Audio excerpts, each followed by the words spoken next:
Hello, I'm Archie Luxury and welcome to the Archie Luxury program. Today I'd like to continue yesterday's excellence. Yesterday's excellence was when I spoke about the Omega Speedmaster and how the first model evolved into the professional and later the professional men on the moon watch. Today I'd like to have a look at another iconic piece and talk about its relevance and importance in horological circles. That's those fuckers who collect watches. Why is this watch so fucking important? So let's fucking have a look, governor. So firstly, what are we looking at today? And I want to talk about Patek Philippe's first automatic. That's right, their first automatic, and also their first automatic with a date. Now, the automatic watch itself is something that all us fuckers take for granted today. But going back to 1940s, 1950s, an automatic wasn't just a certainty. And it's quite funny because you look at something like a perpetual calendar in a wristwatch, which Patek introduced in the 1920s. But it was actually a manual wind perpetual calendar. So an automatic feature itself is actually quite a new development. The perpetual calendar is an older development, and I would have thought the perpetual complication would be a lot more complicated than making something that's simply an automatic. But this is how things are. Rolex, of course, had the Oyster Perpetual. They had the bubble back. That's Rolex's famous automatic watch. But Patek was a lot slower to join the ball game. And the most iconic Patek of all time is their first automatic. Patek's first automatic did not have a date function.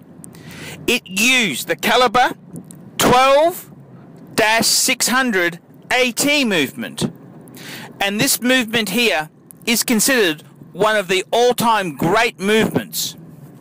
Now this particular movement, it was first released in the Patek Philippe model 2526. Model 2526 is a Calatrava, and it was Patek's first use of their automatic movement. And it's quite a fascinating development, because often you would think that someone like Patek would have been at the forefront of automatics, but they were actually quite slow to come on board with this information, with this technology. And we're talking early 1950s. And it's quite interesting that somebody with such a high level of skill and demand delayed the introduction of their automatic movement. And it was also their first automatic with date also was delayed. So it's quite interesting when you consider this, when you put Patek on such a high pedestal. The first automatic Patek, as I mentioned, was model 2526 using caliber 12-600 AT. Patek's first automatic with a date, which was basically an adaptation of the 12-600 AT movement. It was movement caliber 27-460, and that was released in reference 3445. That's right, reference 3445. The first automatic Patek Philippe, quite an achievement, and it was released at Baselworld in 1953, and that was in model 2526. And it's quite an interesting development. This is Patek's automatic piece, and it's quite funny because a lot of Pateks today are automatic, and even complications like calendar pieces. Most of the calendar pieces today are, in fact, automatic calendar pieces.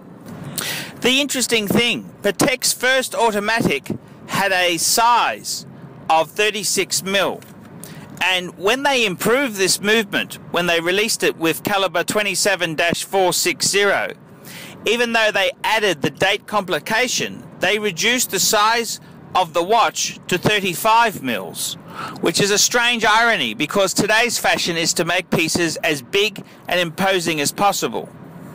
But with progress in the 1950s, making it as small as possible was the desired outcome. The Patek 3445 is one of the key pieces in the Patek range. It's a Calatrava, it's an automatic Calatrava with a date feature. And this piece itself is a piece which has lasted a long time through the range, up until the 70s. So it came out in the late 50s and lasted until the 70s. And reference 3445 is such an iconic Calatrava.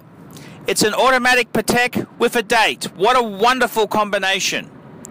The first ever automatic Patek, reference 2526, has attracted fans in itself, basically because it has no date feature. And it also, not having the date itself, the aesthetics of the dial are absolutely stunning. And this has something which has not been lost with collectors. The slightly larger case size has made reference 2526 an incredibly valuable watch. And it's one of the icons in the Patek lineup. Patek Philippe is at the forefront of prestige luxury watches, and these two models, reference 2526 and reference 3445, are two iconic pieces which have shaped the form of Patek Philippe. I'm Archie Luxury. Please tell me what you think of this review on two very important Patek Philippes.